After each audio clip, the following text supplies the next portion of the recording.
What's up, Mo? We back at him again, man, when they thought it was finna end. Thank y'all for riding with me. Well, you know you felt a lot with your boy, Stories with me. At this time, y'all know what I need y'all to do for us. Like, share, comment, and I repeat, hit that subscribe button, hit that smash button, drop us a comment. Also, follow us on all social media platforms, man, so you stay locked in and tapped in with everything we got going on. Kick back, relax, let's get them, let's go. What's up, Mo? We back at him again, man, kicking it off from the top. Storytime. So today, y'all, we're in a wild situation, and this is how fast dudes will put themselves in the blender and how fast the blender will get turned on them. So now, I'm over the joint during this time, so I'm laid back. I'm just, doing me. Yo, I'm the type person that, you feel me? I'm not in the way. I'm not a follower. I'm not a dude that's a wannabe. I'm not the toughest guy in the world.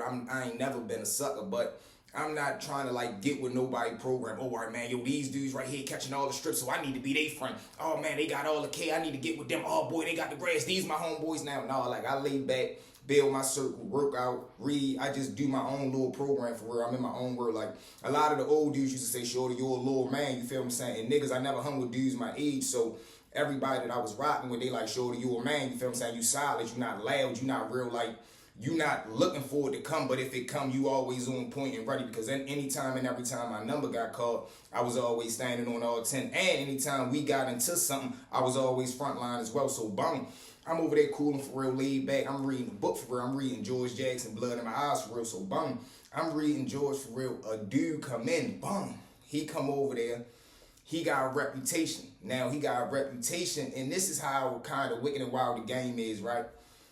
Shorty got a rep, but it never was really solidified if all the stuff that he known for was actually his work, because he ran with a group of dudes who was really outstanding members who wasn't doing no plan, and they was head tapping damn near everything in the city, but he was running with them. So he would always brag on their work or say he had his own solo highlights, but it never really mattered because nobody was going to find out, because if they did something to him, he was just going to be a sucker and run and go get the head tappers, and then they was going to come see about the situation. So dudes was really giving him a pass, but like I told y'all though, nothing breeds a longer list than enemies besides robbing than head tapping somebody. So when he come over there, everybody looking like, oh, okay, he over here. I ain't gonna lie, you got some dudes that's scared, they suckers. But everybody else looking at it like, yeah, now we want to see how you perform when you're back against the wall. Everybody tough when it come to banging that iron, but now that you back here, it's really hand-to-hand combat, so let's really see where your heart at. So boom, he fall through for real. He start hollering at some of his homeboys that's over there. They lock in, whatever the case may be. But his two homeboys that's over there, they have about a 5-month run, laid back, cooling. The two homeboys, they ends up getting moved, bum, or they go home. One of the two, they gets up out of there. So now he by himself. And this is how devious and sneaky people is. It's people on this tier that don't like him, but they ain't want to get him while he had his two homeboys right there, because they was really dangerous. So they plan is somehow, some way, if we can just get these two guys out of here, we gonna go ahead and barbecue him, because they really genuinely felt in their heart, man, he a sucker. He just behind them, and he know anything he do is gonna be answered for by them, so motherfuckers don't be really pressing the gas on him for real. So boom, they ends up leaving. One day he come out the shower. When he come out the shower, he ready go over there to a situation for real. He come back out. Niggas walk down on him like, hey yo, like, man, let niggas holler at you real quick. He like, what? Holler at me about what? So he got his poker face on. He immediately go into what, as you should. What? Holler at me about what? Two motherfuckers approaching me. This is not a civil conversation. One of y'all could have came and fake made it civil, but both of y'all approaching me, this is danger. I could smell and read danger. So now he back up. What? Holler at me about what, man? Niggas ain't talking to me. Fuck out of here. But he really trying to make a scene. So when he go to walk past the nigga, he bump him. When he bump him, they just get the flexing him. Bang, bang, bang, bang. One of the niggas try to grab right. He try to throw him over. His homeboy like, oh no. Whole time he grab him, they just bull drive him straight to the ground. Bang! Face first. So they drive him to the ground. They go ahead and overwork him. When they overwork him, they drag him in the cell. They drag him in the cell. They beat him in there. But here go the ultimate press. They straight tell him, look, right, If you check in and leave, we gonna really flush you because we got somebody no matter where you go. But what you is gonna do is, because of that bitch ass shit you did, he had robbed a nigga that was cool with them, and it was all for no reason. It was showing off for a girl, so it wasn't called for. It wasn't even real street politics. They end up taking it super personal. The little dude never end up getting with the girl. He lost his marbles about that. It was a whole little big shebang, but that's for another day. So bum. They like, man, what the fuck your bitch ass is gonna do though, yo? You gonna call uptown and have niggas send that shit through, and if you don't, I swear on everything I fucking love, bro, you not gonna make it out this bitch. So now, they done really told him, like, you got no option. You done just got flexed. You not going nowhere, so your bitch ass better stay in the cell till you heal the fuck up. But in the meantime and in between time, you better be calling uptown, telling them niggas you trying to get high, you trying to get some food, you trying to get some whatever the fuck you trying to get. Send that money through. You better have $75 or $150 every fucking Friday. And if you don't, you know what time it is. This man was calling uptown, playing gangster. Whoa, what's up, bro? You know what it is, boy. We hollering at niggas real loud. Boy, who round the way? I need you to send me such and such. We sitting back, watching this whole thing play out like it's no way in the world niggas is on the street scared of him. But here go the twist. He's really dangerous on the street. Like when he got the weapon in his hand, he not a sucker like this. But now you done removed him from his homeboys. You done removed him from all the fakeness and that iron, that weapon is really powerful. Now he a sucker.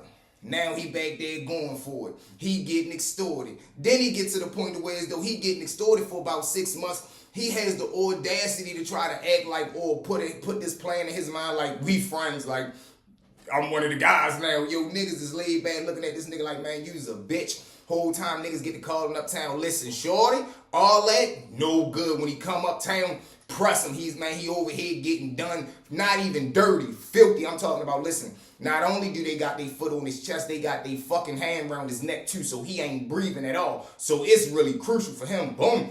He ends up coming uptown. He try to play the tough Tony act, but now niggas that wouldn't have pressed him and hit the gas on him, now they extra on it like, man, no, what you trying to do? He ends up, trying to, like I tell y'all, when a nigga be a sucker behind the wall, he think he can come home and then do some extra gangster shit, and that's going to eliminate all the shit you did over the jail. No, that's still written in stone. No matter what you do on the street, it could be ultra dangerous. Your ass going to go right back to where you just was at, and it ain't going to be nice. So do your big one. Do whatever you feel will make you happy. But he ends up getting into a little bit of street bond. Little niggas end up punishing him. Boom. They go ahead and spank him. They pin him to the ground. He don't even last uptown 8 months. But all off of him trying to get his name back, get his weight back. Like no matter what he did in the streets, it wasn't going to matter because you was still a sucker behind the wall unless he was going to go so far as to purposely get locked up on the street, go back over to jail, and then this time when he get locked up, he going to do it the right way. This is how sick people is about a reputation that still,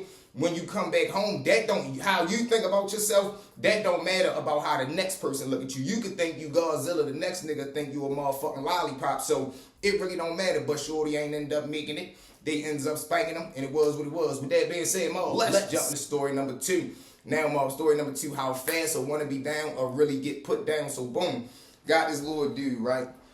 He harmless. I'm talking about shorty really a butterfly, man. He a tenderoni, but he cool. And like I tell you, just because I be on a certain type time, that don't mean all my friends is street dudes. Like, if I rock with you, you could be a gamer. I don't care. We chilling, cooling on the game. But when it's time to go outside with me, you gonna be chilling at a dice game, and it's gonna be cool because but before something happen to you, something gonna have to happen to me. That's the type friend I mix. If I bring you anywhere around my way, we cooling out. If I'm in lead of the plans, before something happen to the motherfuckers I'm with, it's only because something didn't already happen to me.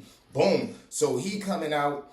He trying to be down. It's a hotel party going on. He from the county. He trying to ride with some city niggas. Now, he's so green, he don't even understand that the city niggas is really extorting him because he be stealing his mother car, or he be more so getting his mother car. So now, boom, the city dudes tell him at school this day, listen, get your mother car, come down the way, pick niggas up, take niggas to the hotel party, and you can cool and chill with us if you want to come in. He like, all right, that's a bet. Now, he come time for the party, he pull around the niggas' way, pick everybody up, they jump in the car, everybody got bottles, everybody blowing the miles, blowing the grass, they got the yurts in them, they cutting up in the car.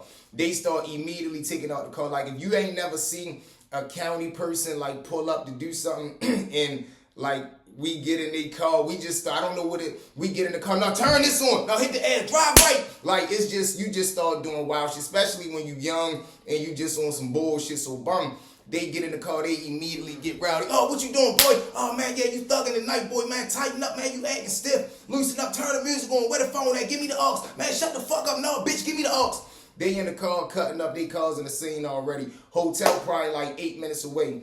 They get to the hotel for real. They jump out. Lie to you not. Immediately, soon as niggas jump out the car, right? It's some little niggas walking through the parking lot that they on some... It's no, listen, right, at hotel parties, the vibe of it is going to be like the toughest people at the party is going to be whoever the toughest that's there at the time. So let's say 5 people arrive there and they county kids. They might be the toughest people there. They're the only 5 people there. But when the first 5 load of city niggas pull up, they the toughest there.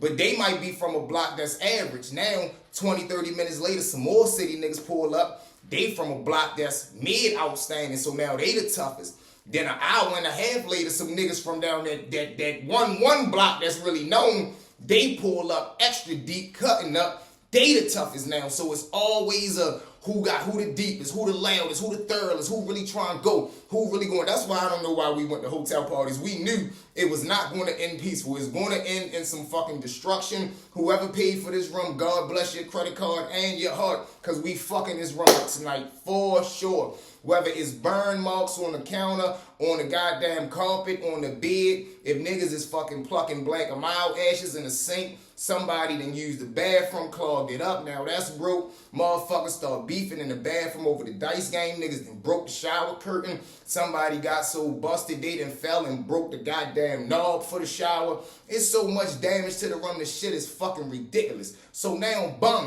nigga get in there for real. He pulled up, the little dudes walking through, they acting like they tough. One of the niggas ended up bumping one of my homeboys. Boom. When he bumped him, the nigga that he bumped, he not playing. He not even one of them play type guys. He got a big ass pound on him. Whole time he pulled that bitch straight off, put it to him. Man, you done lost your fucking mind, shorty. So when he do that, right, the wanna be down dude, he in the car, so he just looking eyes big as a deer. He pulled off to go park the car. Now remember, he's the car and he's the driver, and it's his car that's being seen dropping everybody off. Boom, he go ahead and drive off. Niggas going to the hotel for real. About an hour or two, and their shit end up going left with the dice game. Like I said, niggas end up having a big ass brawl. Everybody leave, but the chump ass niggas, they had ended up getting embarrassed. They was the ones that got into the fight with that acting too tough shit. So now when that happened, now they tell on some clown shit, because they part of the person that owned the hotel room. And like I told y'all, it's hella damage in the room. They ends up saying something to the police like, yeah, and then I should report how the dude end up pulling the gun out on me. So now the police just overhearing this. He like, what, who? He said, yeah, you know, what's the name of them that jumped out in the what's the name of them car? Because now the nigga want to go from a sucker to a fucking rat. Like, what the fuck? You just don't care anything about your reputation at this point. Whole time they ends up pulling up on a wanna-be down dude. When they do that, he got 1 or 2 options, because he's now part of like an assault, a raw, whatever the case may be, even though nothing was took. And the only thing he told him was, man, you done lost your mind, you know who the fuck you playing with. Boom, long story short, they take him down to precinct knowing he had turkey. He ends up telling on my man that actually pulled the joint out on him. And this is how full circle shit come, right? When they come to see him, he don't even got that weapon on him, but he got a little 380 that he just be using to chill on the block. When they pull up to jump out, they got a picture of him. So when they coming around the way, they asking different people, do you know this person? Do you know this person? Whole time when they get the way he at, like at the bottom of the block, he turn around. One of the police see him as he's handing out a piece of paper.